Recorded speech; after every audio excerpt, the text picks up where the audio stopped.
became worse. So what an amazing project, the Purple Leash Project, and your beautiful purple shirt that you're wearing right now.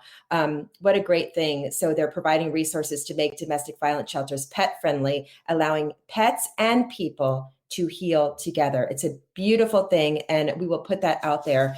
And that's it. That's a goal, 2025, you said.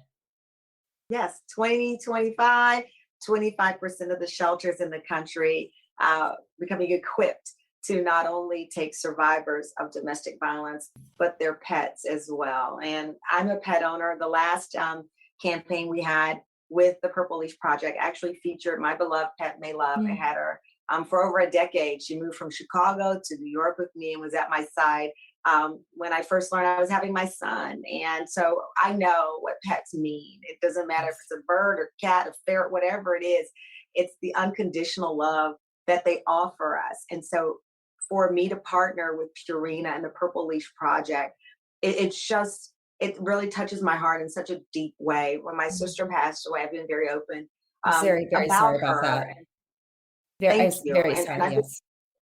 thank you. And one of the things that I started to think a lot about once I partnered with Purina was the fact that her beloved dog, Mini Me, was right there with her. And knowing that bond, that unbreakable, unshakable bond that we have with our pets, it just ignited another level of fire in my belly to do more and to spread the word. And this is a very special way to do it. So I appreciate you making the time to talk with us, because it does require platforms like yours and voices like mine to team up to get the word out about the Purple Leash Project. I absolutely agree. And my beloved Lucky, who's a lab, he's 13 plus, is right here with me. And I could never imagine leaving him. I can't imagine him leaving me. These pets, they're a family. They make the house a home, right? Yeah, So absolutely. They are. whatever I can do for the Purple Leash Project and for you and to help. And again, I'm so sorry about your sister, and what a beautiful thing that you're doing, helping everybody. All right, Tamron, if you just tuned, I'm talking to Tamron Hall. You made daytime history when you became the first African-American woman to host the Today Show in 2014. I'll never forget that. What was that journey like for you? Oh, it's been incredible. I mean, my mother was a 19-year-old single mother. My grandfather was a sharecropper born in 1901.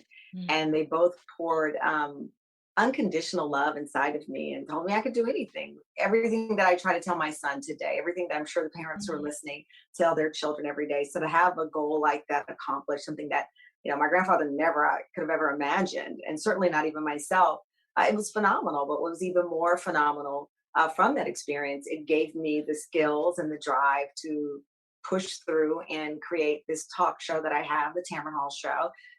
It's nationally syndicated, again, something I never imagined. But for me, it's less about the things accomplished, but it's the work to be done. And on our show, we try to talk about it all. We laugh together, we cry together, we learn a little bit together, and we talk about things like domestic violence and what we can do for survivors of domestic violence. So none of it I could have ever imagined. I couldn't have.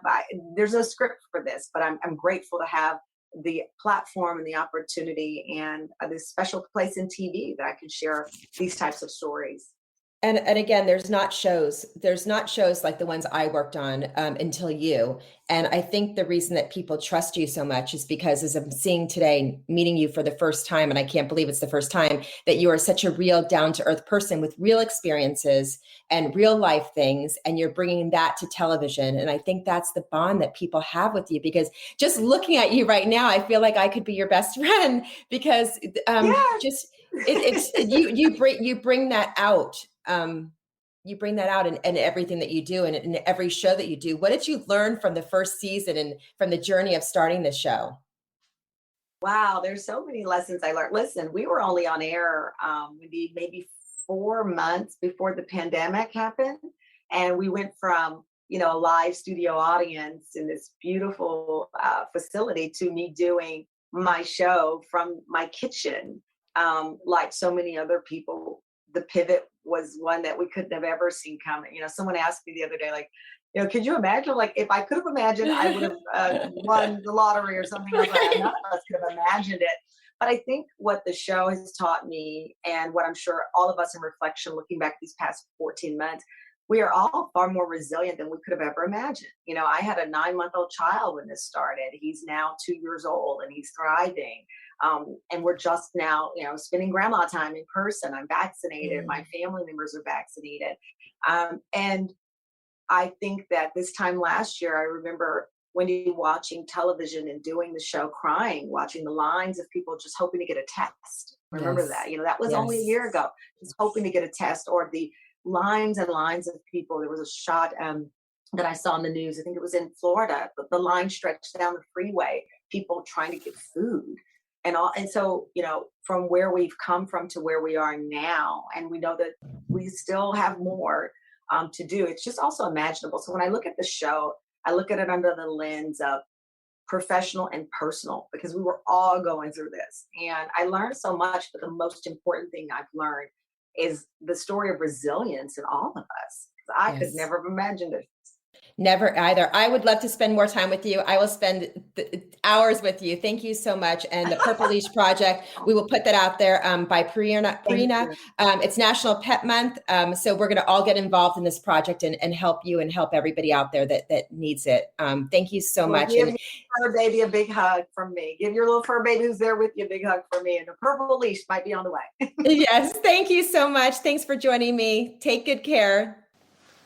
Thanks for joining me for this episode of What's Up with Wendy. If you loved this episode, head over to iTunes or your favorite platform to subscribe, rate, and leave a review. Please also follow me on Instagram, Twitter, and Facebook at What's Up with Wendy. And you can learn more about me and my podcast on my website, whatsupwithwendy.com. And remember, only you can make you happy.